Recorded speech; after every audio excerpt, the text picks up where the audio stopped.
Fısıldayan ormanın derinliklerinde, güneş ışığının zümrüt yeşili yaprakların arasından süzüldüğü yerde, Defne adında küçük bir kız yaşıyordu. Defne keşfetmeyi çok severdi. Ama ormanın anlayamadığı sırlar sakladığını sık sık hissederdi. Güneşli bir sabah, bir kelebeği kovalarken, Defne daha önce hiç görmediği gizli bir koruya rastladı. Orada hafif, çınlayan bir kahkaha duydu. Yaprakların arasından bakan Defne, hayal edebileceği en küçük yaratığı gördü. Ormanın perisi Yaşlı Söğüt. "Hoş geldin küçük kız," diye fısıldadı Yaşlı Söğüt. Sesi yaprakların hışırtısı gibiydi. "Seni bekliyordum." Defne'nin gözleri şaşkınlıkla açıldı. "Konuşabiliyor musun?" diye sordu. Neredeyse nefes almaya bile cesaret edemiyordu. "Evet," diye kıkırdadı Yaşlı Söğüt. "Ve istersen sana ormanla konuşmayı da öğretebilirim." Defne'nin kalbi sevinçle doldu. "Ah!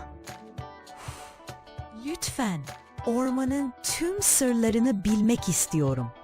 Yaşlı Söğüt gülümsedi. "Öncelikle sadece kulaklarınla değil, kalbinle de dinlemeyi öğrenmelisin." Defne'yi eski bir meşe ağacına götürdü. "Elini kabuğuna koy ve gücünü hisset." Defne gözlerini kapattı ve ağacın kadim kalp atışını, yavaş, istikrarlı bir yaşam ritmini hissetti.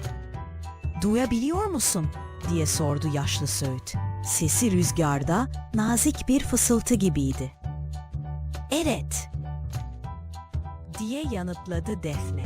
"Bir ninni gibi geliyor." Yaşlı Söğüt daha sonra Defne'yi şırıl şırıl akan bir dereye götürdü. "Suyu dinle ve hikayelerini duy." Defne tekrar gözlerini kapattı ve dinledi. Su, uzak diyarların ve neşeli yaratıkların hikayelerini fısıldadı. "Ne diyor?" diye sordu Yaşlı Söğüt. Sesi bir çanın yumuşak tınısı gibiydi. "Uzak dağlardan, dost canlısı balıklardan ve kumdan yapılmış gizli bir adadan bahsediyor," dedi Defne. Günler haftalara dönüşürken, Yaşlı Söğüt, Defne'ye ormanın dili hakkında daha çok şey öğretti. Kuşların şarkılarını, çiçeklerin sırlarını ve rüzgarın bilgeliğini anlamayı öğrendi.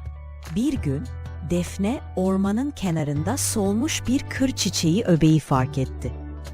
"Susamışlar," diye fısıldadı rüzgar ona. "Akarsu yukarıda tıkanmış." Defne ne yapması gerektiğini biliyordu.